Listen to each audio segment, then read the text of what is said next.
Today is the final performance of the school play.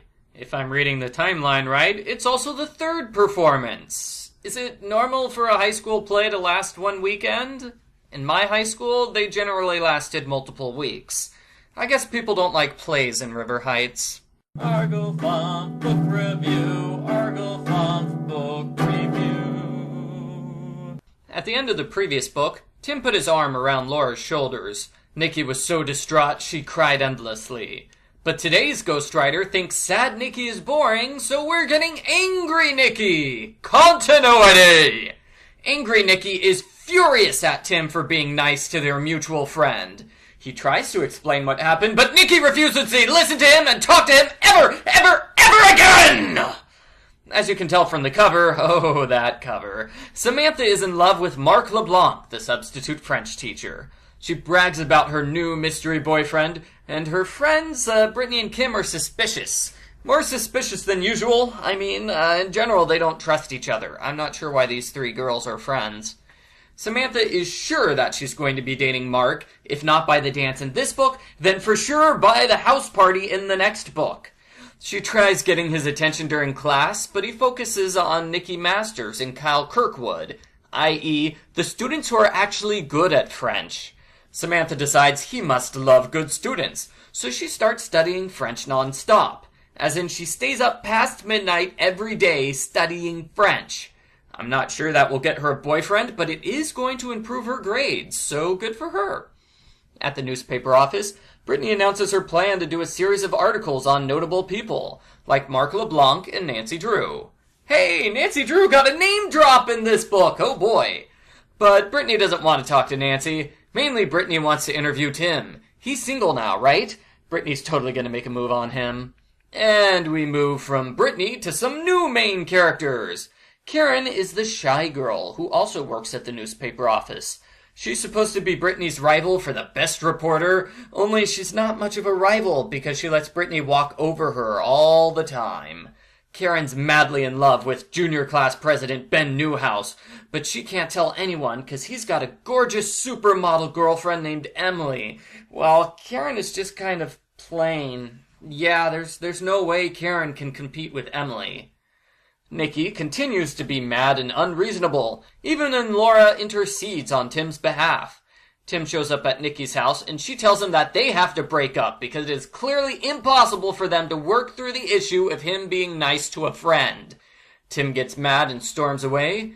Nikki is relieved that their relationship is finally over.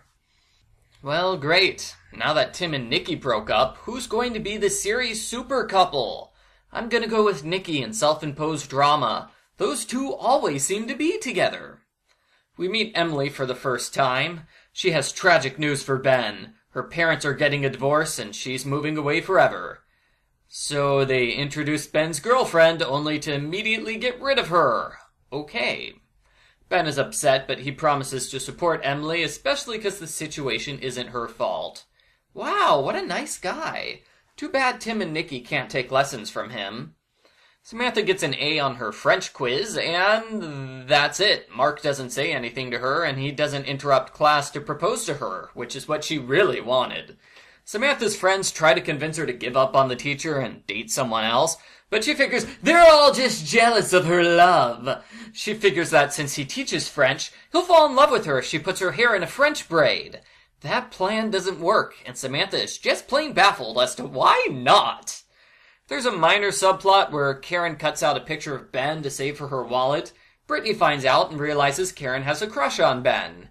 Brittany accidentally on purpose reveals the picture, but Ben doesn't really notice or care. Karen gets furious, but Ben doesn't realize she's the one who cut out the picture. I label this revealing Karen's crush subplot as a dud. Samantha stays late after school, and she pretends she was stranded with no way home. She'll have to get a ride from Mark. But he's late for his own appointment, so he sets her up to get a ride from Kyle Kirkwood. Not Kyle! Talk about Nerd City! Sure, he's nice, and he's got a cute dimple, and he seems to care about Samantha, and if this was a soap opera, they'd be playing the love theme, which indicates these two are going to become a couple soon. But still, big geek! Samantha doesn't want to be seen with him. Brittany sees Tim at a pizza place where Kim manipulates him into asking Brittany to the school dance. Brittany's upset because she wanted the date to be Tim's idea, not Kim's. Kim's response is basically, yeah, whatever. Nikki sees Tim with Brittany here, and she gets mad because he's talking to another girl, and sorry, Nikki, you broke up with him without listening to his side of the story. You don't get to play the victim card here. Samantha tries to find Mark in town, first by getting French vanilla ice cream, then by going to a French movie. Kyle is at the movie, and he offers to let her sit with him. She makes an excuse not to, but she feels bad about it because he's obviously nice. She falls asleep during the movie. Kyle wakes her up when it's over and invites her to get coffee. She decides to forget Mark and enjoy her time with the cute nerd. The school dance has some half-drama, like Brittany getting worried because Tim shows up late, and Karen getting worried when Brittany's with Ben. The most interesting part is when Brittany complains Tim is still hung up over Nikki. Robin overhears and passes the information on to Nikki, but Nikki doesn't care anymore. She's moving on with her life. I'm mentioning this because in the next book she's still obsessed with Tim and how he feels about her, so continuity! Samantha starts flunking quizzes in order to get Mark's attention. He promises to give her private tutoring lessons with Kyle. And later on, he says he desperately needs her to babysit his sister's kids. It's like he's purposely trying to mess with her. Samantha finally realizes Mark isn't interested in dating her, and she likes Kyle, so she gives up her teacher's crush, and she decides to become Kyle's girlfriend. In the end-of-book cliffhanger, Karen discovers something so shocking it will change the school forever. Dun dun dun. The end. Post-book follow-up? You know who I feel bad for? Laura. She was a somewhat important character in the last book, as she's the person who broke up Tim and Nikki. In this book, she gets pushed into the background. Once Brittany steps into the picture, Laura just gives up and stops trying to date Tim. We're probably never going to see her again now. Nikki breaks up with Tim because he put his arm around Laura's shoulders. I found it odd that we never learn why Tim did this. We never learn that. Both Tim and Laura's explanations get cut off. I thought it would end up being a tragic misunderstanding, like she tripped on her shoelaces and he was catching her, but no, we never learn what was going on. That just makes Nikki seem all the more unreasonable about breaking up. What I like most about this book is the format. There are 4 different storylines going on at the same time, sort of like a daytime soap opera.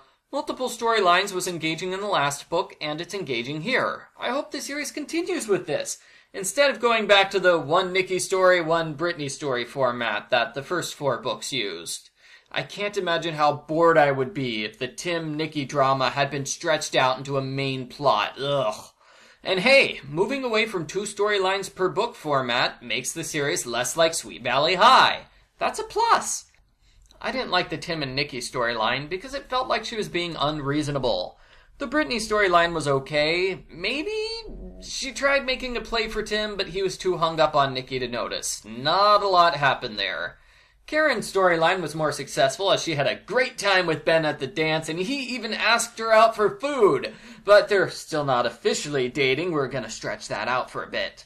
Of course we're gonna stretch that out. Samantha's storyline was sweet with her slowly falling for Kyle, although I suppose people who were really into the idea of Samantha and Mark were probably disappointed. When I summarize the storylines like that, it seems even more like a soap opera episode. No storyline moved forward too much, and in the next book, people are mostly going to be in the same place, with Tim and Nikki not sure how they feel about each other, Karen still wishing she could date Ben, and so on. Overall, I liked the book, even if not much happened. I give River Heights number 6, Lessons in Love, a 7 out of 10.